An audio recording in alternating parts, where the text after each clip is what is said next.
I didn't, it is crazy because even I started to think about this. I didn't start deeply thinking about it till I was in my 40s. I was like, wait a minute.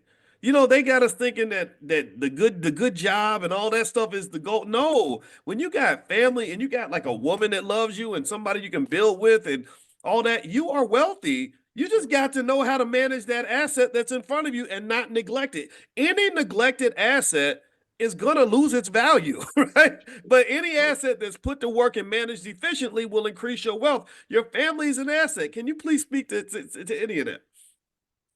Well, one of the things, like when you said it's starting investing, when you talk to the young man who saw you, when I read the book, I had did some basic investment for my grandchild because, but I did. He's 7 years old now, but I did what me and Dr. T did. We began to show enough invest. You know how we say back in the day, show enough. We show enough started investing because um, I wanted my grandson to have the advantages that I didn't couldn't give my children. I want my grandson to do even better than them. I got some stuff put up and set aside for my children, but I really wanted to invest in my grandson. And one of the things that you said in the book, you were talking about how if you're gonna buy your children a pair of Nikes, they should have stock in Nikes in the Nike in the brand. So that way they can say they actually own a piece of the company. And so, man, every time we buy our grandson a pair of shoes, we buy him some stock to that company so that he can say, I own a piece of this company. And so Yes. it was just so many things that inspired me to like I said when I read that book.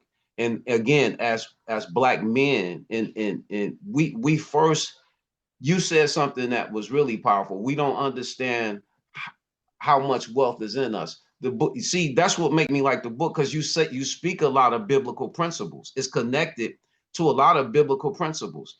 The Bible says in Deuteronomy 8 and 18, we shall remember the Lord our God, for it is he that gives us the power to get wealth. Mm, God don't give you the power to get poverty. He gives you the power to get wealth. And wow. wealth, like you said, is in our families. Mm, It's in the way we treat our families, all of that. If you understand how to love that woman and honor that woman can, that was one of my problems the early years of my marriage. I didn't understand how valuable my wife is.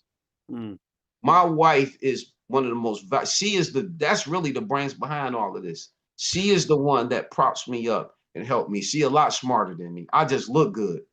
I just look good. She make me look good. And so I give God honor for her, because if it wasn't for her, I wouldn't be who I am today. God used her. So we have to understand how to honor, especially our black women, because a lot of them have been neglected, they have been abused, they have been ran over, they've been traumatized.